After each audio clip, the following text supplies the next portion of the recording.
I just want to speak frankly at first to the American people. We're nearing $37 trillion in national debt. What does that mean? That means that each and every U.S. taxpayer owes over $323,000. Okay? What does that mean? That means when the EPIC, which is the Economic Policy Innovation Center, says we have 18 trillion left. That's it. 18 trillion left to take out, and we're spending $2 trillion in debt every year. Folks, we're at the precipice of a debt, we're like a debt cycle. We are literally at a point in which the dollar will be worth nothing. What does that mean? And we know Social Security goes bankrupt in 8 years, right? Medicare goes bankrupt in 10 years. And then 15 years from now, the dollar is completely devalued and worth nothing. So what does that mean? That means your pension, the money in your bank, your savings is nothing. It's worthless. Ladies and gentlemen, fellow Americans, patriots across this great land, welcome back to Founding Voice America, where we don't sugarcoat the truth and we never apologize for putting America first. Today's episode is a gut punch. It's raw, it's real, and frankly, it's terrifying. Because what we're staring down is the intentional destruction of the United States of America from the inside out. I'm talking about our $37 trillion national debt. Yes, you heard that right, trillion with a T. That means you, the taxpayer, owe over $323,000. Let that sink in. Not Wall Street. Not foreign governments. You. And what are they doing about it in D.C.? Absolutely nothing but fighting each other, pointing fingers, and gaslighting you into thinking everything's just fine. Let me be perfectly clear. This is not fine. We are living on a time bomb. The Economic Policy Innovation Center, not some right-wing echo chamber, but an actual nonpartisan think tank, says we've only got about $18 trillion left in borrowing capacity before we're tapped out. Now ask yourself, if we're spending $2 trillion in debt every year, how long do you think that lasts? 9 years. We have less than a decade before this entire house of cards collapses. And you know what happens then? Social Security. Gone. Medicare. Bankrupt. Your pension. Worthless. Your savings. Vaporized by inflation. The dollar? Monopoly money. This isn't fear-mongering. This is math. Cold, hard math. And Washington, especially the Democrats, are pretending it's not even happening. The American left is in a bind. And they know it. They have no plan to fix this. So what do? They attack the messenger. Let's take Elon Musk. No, he's not a perfect man, but he's trying to do something. He's one of the few people with the means and will to push back against this globalist, technocratic, bureaucratic monstrosity that's swallowing this nation whole. And how do they respond? He's rich, so he must be evil. Elon Musk supports free speech, so he must be dangerous. Really? The man literally offers to provide services, at no cost, to help fix America's broken digital infrastructure, and they try to crucify him for it. What has Joe Biden done lately to save America? What has Nancy Pelosi done besides enrich herself off stock trades? Thank you, Madam Chair. I just want to speak frankly at first to the American people. We're nearing $37 trillion in national debt. What does that mean? That means that each and every U.S. taxpayer owes over $323,000.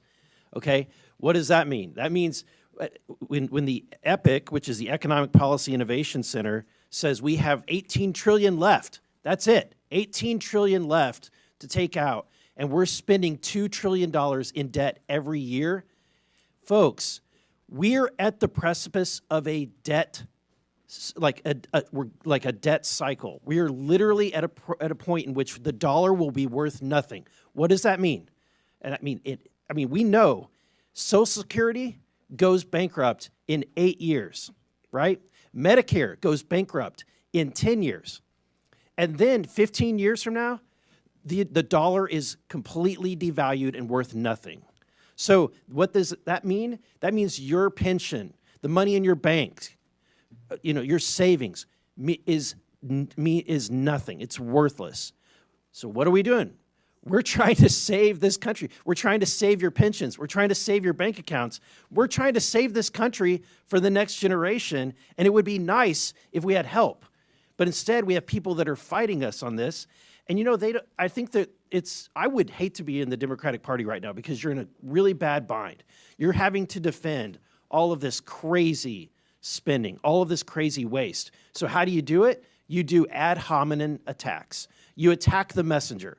Oh, Elon Musk, right? He's rich. He must be evil, right? That's the attacks. Really? You can't do any better than that, right? Let's talk on the policy.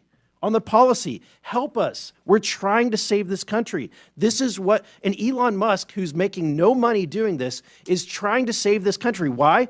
Because he has invested in the United States of America more than anybody, right? So I think that we should embrace it. In fact, not a single company, governor of any state would ever turn down Elon Musk and his team of Doge from coming in and providing free services to right the course and financially in any state or organization. It's ridiculous that we would demonize someone that loves this country so much.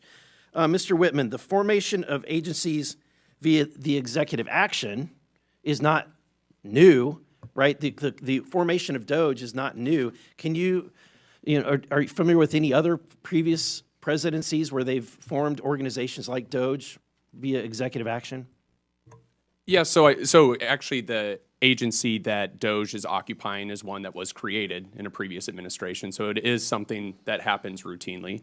But I don't know if that answers your question. Yeah, there's been the Office of Budget Management was created, Environmental Protection Agency was created, the U.S. Digital Service, which is now Doge, was created all by executive order, right? And actually one other I'd add is USAID was originally created through an executive order by President Kennedy and then later formalized. And then, Madam Chair, I have a video I would like to end with that just, let's review, if we could cue that, to remind, and I want to remind my Democratic friends, at a point in which you once had the majority of the American people on your side, this is what your party believed in. This report tells us how to cut waste, cut red tape, streamline the bureaucracy, change procurement rules, change the personnel rules, and create a government that works better and costs less.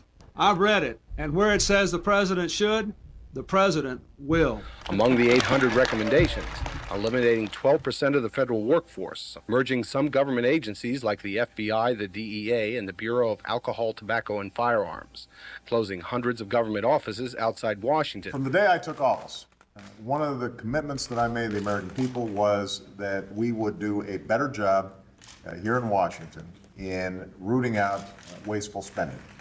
We thought that it was entirely appropriate for our governments and our agencies to try to root out waste, large and small, in a systematic way.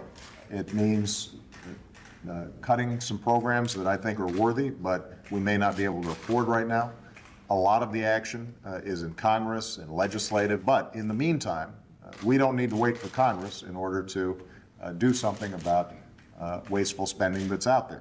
We haven't seen as much action out of Congress as we'd like, and that's why we launched on our own initiative the campaign to cut waste. And we're going to keep on finding every possible way that we can do that, even if Congress is not acting. There you go. I think it speaks for itself. My time has expired. The left would rather demonize patriots than admit they've run this country into the ground with reckless spending, open borders, woke garbage, and anti-American energy policy. They don't have real solutions, because real solutions require accountability, discipline, and a belief in American exceptionalism, 3 things they despise. Now, you may have heard about something called Doge. No, not the crypto meme. We're talking about a federal office created through executive order, helping manage digital services. Cue the outrage from Democrats. Oh no, a president used executive power to get something done. Except, here's the kicker, they've done it for decades. Let me educate the left real quick. The EPA. Executive Order. USAID. Executive Order. U.S. Digital Service. Executive Order. Even the Office of Budget Management was born from executive action. So, no, this isn't some dictatorial power grab. This is how government works when Congress is broken, which it clearly is. You can't demand action on climate change, gun control, and student loans through executive fiat, and then cry foul when the other side uses the same tool to clean up the mess. Now here's the most damning part, and I'm going to say this with full intensity.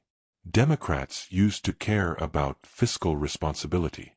Yes, believe it or not, there was a time when the left actually stood for cutting government waste, streamlining agencies, and balancing budgets. President Clinton once pushed to merge government departments, eliminate 12% of the federal workforce, and close hundreds of unnecessary offices. President Obama, yes, Obama, said, and I quote, "We don't need to wait for Congress to do something about wasteful spending." But what happened? They got addicted to the power. They got drunk on bureaucracy. And now they're pushing us over the edge like a bunch of lunatics dancing on a cliff. What they're doing is not just irresponsible. It is anti-American. It is unconstitutional. And it is evil. They've abandoned their own principles. And they're leading you to a future where your kids will inherit nothing but debt, inflation, and despair. This is the point where most people back down. Where they say, it's too late. But not us. Founding Voice America doesn't cower. We don't apologize for speaking truth to power. And we certainly don't give up on this country. We must elect fiscal conservatives who aren't afraid to slash federal spending. Audit every government agency, down to the paperclips. Shut down useless departments bleeding us dry. End the weaponization of the IRS and DOJ against American citizens. Protect free enterprise and reward productivity, not victimhood. Bring back American energy independence so we stop begging OPEC like weaklings. Put America first, always. If we don't fix this, then nothing else matters. Not gender pronouns. Not climate pledges. Not diversity quotas. None of it matters if the nation is bankrupt and broken. We are at a turning point, folks. This isn't about politics anymore. It's about survival. It's about whether the greatest nation in human history will crumble under its own bloated weight, or whether we, the people, will rise up and take back control. The founders gave us a republic, if we can keep it. So to every true patriot out there, I ask you, stand, speak, fight. Join us here at Founding Voice America, where we don't just report, we resist. Subscribe, share, and spread the word. Because the fight for America isn't coming, it's already here. God bless you, and God bless the United States of America.